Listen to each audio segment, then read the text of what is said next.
Izin bertanya Ustadz, pada surat Yasin ayat ke-20 bunyinya Waja'a min aqsal madinati rajulun yas'a. Sedangkan pada surat Al-Qasas ayat ke-20 bunyinya Waja'a rajulun min aqsal madinati yas'a. Kenapa urutan katanya berbeda ya Ustadz? Mohon penjelasannya.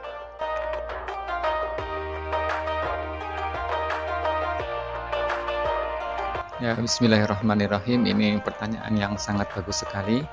Di mana dalam surat Yasin dan surat Al-Qasas di ayat yang sama ya, ayat yang ke-20 terdapat potongan ayat yang sangat mirip. Dalam surat Yasin bunyinya yaitu wajah amin aqsal madinati rajulun, dalam surat Al-Qasas wajah rajulun min aqsal madinah. Jadi tertukar urutan min aqsal madinah dengan kata rajulun. Nah, untuk bisa memahami ini, pertama kita perlu melihat bahwa ada 3 potongan di sini. Yang pertama adalah kata ja'a, artinya datang, min aqsal madinah, artinya dari tempat yang jauh, kemudian rajulun artinya seseorang.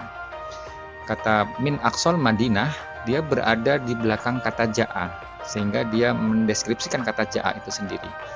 Sehingga mengartikannya telah datang dari tempat yang jauh seseorang, atau seseorang telah datang dari tempat yang jauh. Maksudnya adalah kedatangannya itu benar-benar dari tempat yang jauh. Karena kata min aqsal madinah dia mendeskripsikan kata ja'a.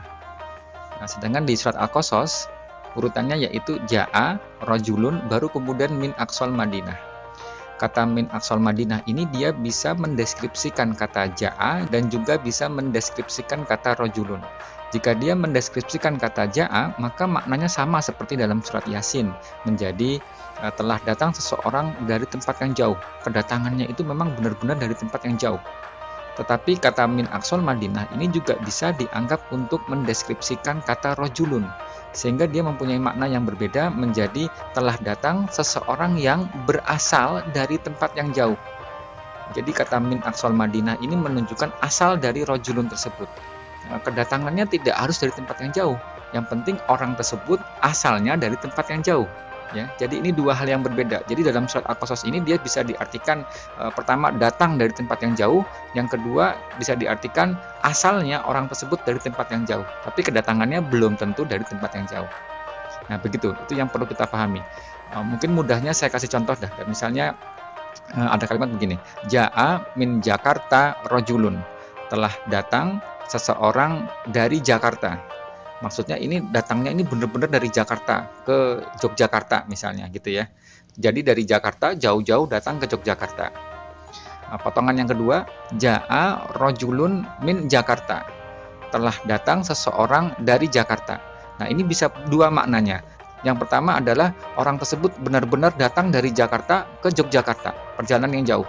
Tapi makna yang kedua adalah telah datang seseorang yang berasal dari Jakarta. Orang yang berasal dari Jakarta datang ke Jogja. Belum tentu dia datang dari Jakarta. Bisa jadi dia datang dari tempat yang lain. Tapi memang dia asalnya dari Jakarta. Nah, begitu perbedaannya. Jadi dalam surat Yasin, Ja'a min aqsal madinati rajulun, maknanya cuma ada satu, yaitu bahwa telah datang seseorang dari tempat yang jauh, perjalanannya benar-benar jauh. Sedangkan dalam surat Al-Qasas ini ada 2 makna, Ja'a rajulun min aqsal madinah, telah datang seseorang dari tempat yang jauh, atau telah datang seseorang yang berasal dari tempat yang jauh. Jadi itu 2 hal yang berbeda. Nah, begitu cara memahaminya. Nah, sekarang timbul pertanyaan, kenapa di surat Yasin urutannya min aqsal madinah dulu baru rajulun, sedangkan di surat Al-Qasas rajulun dulu baru min aqsal madinah.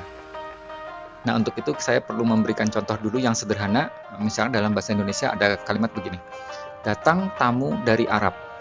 Maksudnya ini adalah tamu yang melakukan perjalanan jauh dari Arab datang ke Indonesia. Dia benar-benar melakukan perjalanan dari Arab ke Indonesia. Datang tamu dari Arab. Nah, kemudian yang kedua, datang tamu Arab. Maksudnya ini datang seorang tamu yang dia berasal dari Arab. Tetapi belum tentu dia melakukan perjalanan dari Arab datang ke Indonesia. Bisa jadi dia sudah tinggal di Indonesia sudah lama ya, udah puluhan tahun tinggal di Indonesia, tapi memang dia asal dari Arab. Nah, dia ingin bertamu. Nah, menurut kalian, manakah yang lebih penting atau yang lebih kuat antara yang datang tamu dari Arab atau datang tamu Arab? Mana yang lebih penting dan lebih kuat?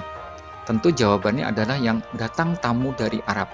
Jadi kalau ada tamu yang datang dari jauh, benar-benar melakukan perjalanan yang sangat jauh, berarti ada maksud yang sangat penting di situ. Benar-benar penting di situ. Nah, demikian juga dengan surat Yasin dan surat Al-Qasas, di mana dalam surat Yasin, Ja'a min aqsal madinati rajulun, artinya bahwa telah datang seseorang dari tempat yang sangat jauh, berarti surat Yasin ini benar-benar penting, karena orang ini benar-benar melakukan perjalanan yang sangat jauh. Dibandingkan surat Al-Qasas, yang sebenarnya dia bisa diartikan seseorang yang berasal dari tempat yang jauh telah datang, padahal belum tentu dia perjalanan jauh. Jadi kalau kita komparasi antara surat Yasin dengan surat Al-Qasas, maka akan terlihat bahwa potongan surat Yasin ini lebih kuat daripada potongan surat Al-Qasas. Untuk itu mari kita cross-check dengan konteks paragraf di mana ayat tersebut berada. Kita lihat surat Al-Qasas dulu ya. Surat Al-Qasas ini ceritanya adalah tentang kehidupannya Nabi Musa, di mana ada seorang jenderal petinggi dari Fir'aun yang membocorkan rencana mereka kepada Nabi Musa. Ja'a rajulun min aqsal madinati yas'a, qala ya Musa, wahai Musa, innal mala'a ya'tamiru nabika liyaqtuluk. Sesungguhnya para jenderal Fir'aun sudah bersepakat untuk membunuhmu. Fakhruj, maka kamu pergi saja. Inni laka minan nasihin. Sesungguhnya saya adalah orang yang memberikan nasihat kepadamu. Maka Nabi Musa pun pergi. Fakharaja minha khaifan yataraqqab, sambil bersembunyi-sembunyi. Qala rabbi najjini minal qaumidz dhalimin. Wahai Tuhanku, selamatkanlah aku dari orang-orang yang zalim. Jadi konteksnya ini adalah menyuruh Nabi Musa untuk menyelamatkan diri dari kejaran Fir'aun. Coba sekarang bandingkan dengan surat Yasin. Surat Yasin ini adalah seseorang yang melakukan perjalanan yang sangat jauh. Wajah amin aqsal madinati rajulun yas'a qala ya qaumit tabi'ul mursalin. Wahai kaumku, ikutilah para rasul. Ittabi'u man la yas'alukum ajron wahum muhtadun. Dan ikutilah orang yang tidak meminta kepada kalian balasan, sedangkan mereka berada dalam petunjuk. Nah, kalau ini adalah dakwah, di mana mengajak banyak orang untuk mengikuti jalan yang benar, mengikuti Rasul yang mendapatkan petunjuk. Wa ma liya la a'budu ladzi fatarani wa ilaihi turja'un. Kenapa saya tidak menyembah Tuhan yang telah menciptakanku, padahal hanya kepadanya lah kalian dikembalikan. A'attakhidhu min dunihi alihah yuridnir rahmanu bidurril la tubni syafa'atuhum syai'an wala yungkitun. Apakah saya harus mengambil Tuhan selain Allah? Jika Ar-Rahman itu mengendaki kemudaratan pada saya, maka syafaat mereka tidak bisa memberikan manfaat untukku sedikit pun, dan mereka tidak bisa menolongku. Nah, jadi di sini seseorang yang mengajak tersebut tidak cuma mengajak kepada jalan yang lurus, tapi dia juga mengajak kepada tauhid. Dan ini adalah suatu hal yang sangat penting. Inna syirka la dzulmun azim. Sesungguhnya syirik itu adalah perbuatan yang sangat keji. Jadi orang yang mengajak kepada jalan yang lurus, menjauhi dari kesyirikan, ini adalah suatu hal yang sangat-sangat penting. Dan yang diajak ini bukan cuma satu orang, tapi banyak orang. Ya qaumi. Sedangkan tadi dalam surat Al-Qasas, kasusnya adalah kasus Nabi Musa untuk menyelamatkan diri dari Fir'aun. Coba kita lihat lagi lanjutan dalam surat Yasin tersebut. Inni idalla fi dhalalim mubin, inni amantu bi rabbikum fasma'un, qila dukhulil jannah, qala ya laita qaumi ya'lamun bima ghafara li rabbi wa ja'alani minal mukramin. Nah, ini semuanya merupakan ekspresi dari seseorang yang berdakwah, mengajak kepada tauhid, menjauhkan dari kesyirikan, dan akhirnya dia dimasukkan ke dalam surganya Allah Subhanahu wa taala, dan dia sedikit menyesal karena wah, seandainya kaumku itu bisa mengikuti apa yang aku lakukan, maka mereka semua pasti akan bahagia seperti saya dan akan mendapatkan ampunan dari Tuhanku. Masya Allah. Nah, sekarang saya coba untuk simpulkan sekali lagi bahwa perbedaan surat Yasin dan surat Al-Qasas ini terjadi karena perbedaan letak min aqsal Madinah, di mana surat Yasin min aqsal Madinah dia berada di belakang kata ja'a, berarti dia khusus mendeskripsikan kata ja'a yang menunjukkan bahwa kedatangannya itu benar-benar dari tempat yang jauh. Sedangkan dalam surat Al-Qasas kata min aqsal Madinah dia berada di belakang kata ja'a tapi juga berada di belakang kata rojulun. Jika dia dianggap mendeskripsikan kata rojulun, berarti tidak mesti sebenarnya kedatangannya itu dari tempat yang jauh. Nah, hal itu menunjukkan bahwa surat Yasin menjadi lebih kuat daripada surat Al-Qasas, di mana seseorang yang benar-benar datang dari tempat yang jauh itu menunjukkan suatu hal yang sangat penting. Dan setelah dicek konteks ayatnya, ternyata memang benar bahwa surat Yasin dia lebih penting daripada surat Al-Qasas, di mana surat Yasin ini berisi tentang dakwah untuk mengikuti Rasul yang berada dalam petunjuk dan juga menjauhkan diri dari kesyirikan.